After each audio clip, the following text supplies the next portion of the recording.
Good morning, ladies and gentlemen. I'm meadsyreplays. Welcome back to the channel. In today's video, we are going to be playing the VZ55 or the VZ55. Now, of course, as we all know, this tank has received a big change. It's gone from a single shotgun to a two-shot autoloader. Now, personally, I don't think we need any more autoloaders in the game. I do think we've got enough, too many in fact, when it comes to tier 10. However, I think it's a good change for the tank. I think the tank, it was never like a bad tank. I just think it was missing something. I think it was missing something. And now with the two-shot autoloader, I do think it feels much better than it was. So I think it's a good change for the tank. However, I just don't think it's a good change for tier 10 just because of the amount of autoloaders we've got in the game. So we're going to look at the stats and then we will get into a battle. So the turret, very strong turret, in fact, at 270 millimeters. You've got 196 millimeters on your hull as well. So can't really fault the armor profile of this thing. There are weak points, of course. There should be weak points, and there is weak points. And excuse me. And it does have the combat stabilization as well. I'm not a lover of the combat stabilization. So basically, when you're moving less than 15 kilometers per hour at forward and in reverse, your sort of your aiming circle stays small, and it stays the same. I don't get the use out of that personally. I can't move and aim.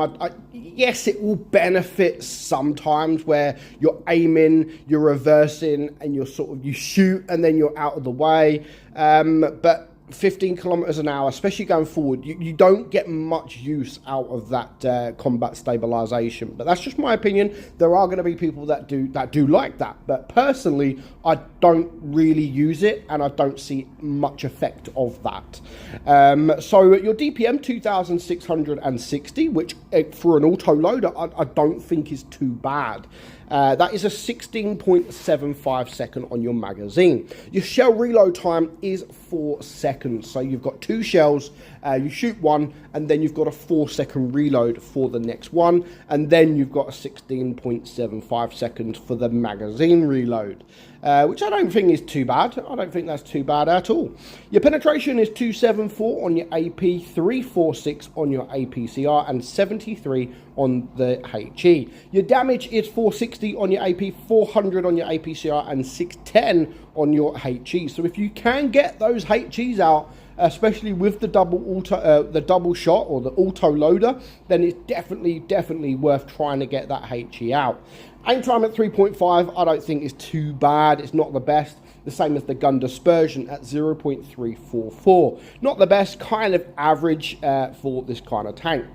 You've got 7 degrees of gun depression with a top speed of 40 kilometers per hour.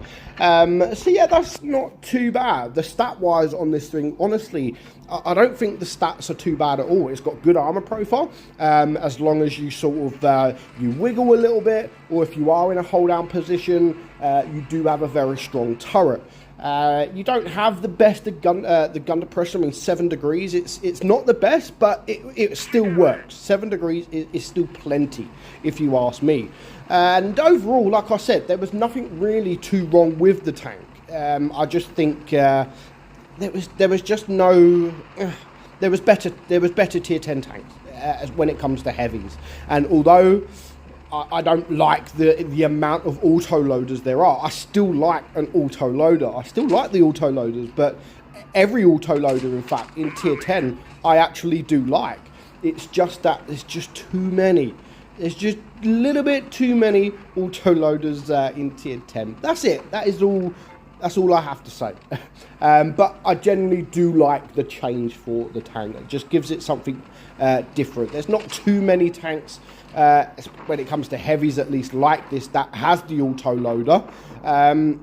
So yeah, it's a decent tank. It's a decent tank. It was a decent tank, and I think with the autoloader now, it's been made into a good tank. You can perform really well in the tank. You can have fun in the tank. You can get bounces in the tank. The DPM's not too bad for what it is. And overall, yeah, it's definitely a tank I would recommend grinding the way it is. I would be grinding this tank if I didn't already have the tank. So yeah, that's my honest opinion. How to play the tank. To be fair, there's no different to play this tank any other way from when you was playing it before. You've got 7 degrees of gun depression. You've got a good turret. So yeah, if you can get on a ridge, it really, really will help. And then you just sort of back up. Again, 7 degrees of gun depression is not the best, but you can make it work with that gun depression. So yeah, I would grind it. Honestly, I would definitely think about grinding this tank right now. The way it is, I don't think it's been hurt too bad. And again, I just think it's been made better than it was with that 2-shot. It doesn't feel like the the magazine reload is too long either. That shot there was absolutely silly of me, but that's my own. That was my own fault. I should have aimed properly, but of course I didn't. So yeah, get grinding. I would grind it. It is a nice autoloader. You can have fun in it. You can perform well in the tank as well. But we're going to watch the rest of the game because at the minute it's a 3 versus 4. Now it's a 3 versus 3. I'm actually begging this Object 268, don't rush into this Object 263. He does, and then he just absolutely dies. So now it is a 2 versus 3. He should have just waited. I would have gone in and I would have taken a shot from this Object 263. But at this point, yes, we are winning on supremacy points, but I'm like, okay, we do get rid of that, but there is a full hit point mouse as well. So I am kind of worried at this point. This could easily excuse me. This could easily be a loss right now. So I need to play it a little bit safe. I'm in no rush because again, we do have the 2 bases which will help us because that means the enemy do have to rush. It's them that has to rush. So I'm trying to take the attention of the mouse. I'm trying to see what my guy in the project does. And as soon as he takes the attention, I'm out and I'm getting a shot on this mouse. Now, I'm not too worried about that project up there because he's a 1-shot. And as soon as my guy starts rushing towards him, I can then just focus on this mouse. So that's a good play. I think that was actually very good play. I'm ignoring that guy. I'm trying to take the attention of the mouse. And at this point, you know, we're winning on supremacy points. It's not going to be a problem at all. So bit of farming now.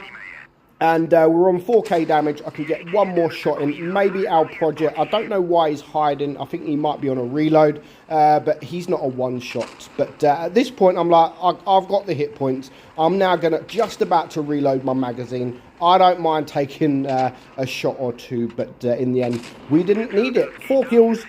We do bounce 880 damage there. And we do end up on 4.5k damage. And to be fair, we've done that pretty easily. We didn't struggle to get that. It was a bit of touch and go at the end, but at the end, me and that guy on the project kind of made it look very, very easy. But yeah, that's my opinion on the tank. It's a good tank. It's been made better. It was an okay tank. It is now a good tank. And it's definitely worth a grind. Let me know your thoughts on the VZ55 and what you think of the new Autoloader. But for now, hope you enjoyed today's video. I'm meadsy69, and I will catch you all soon. Bye-bye.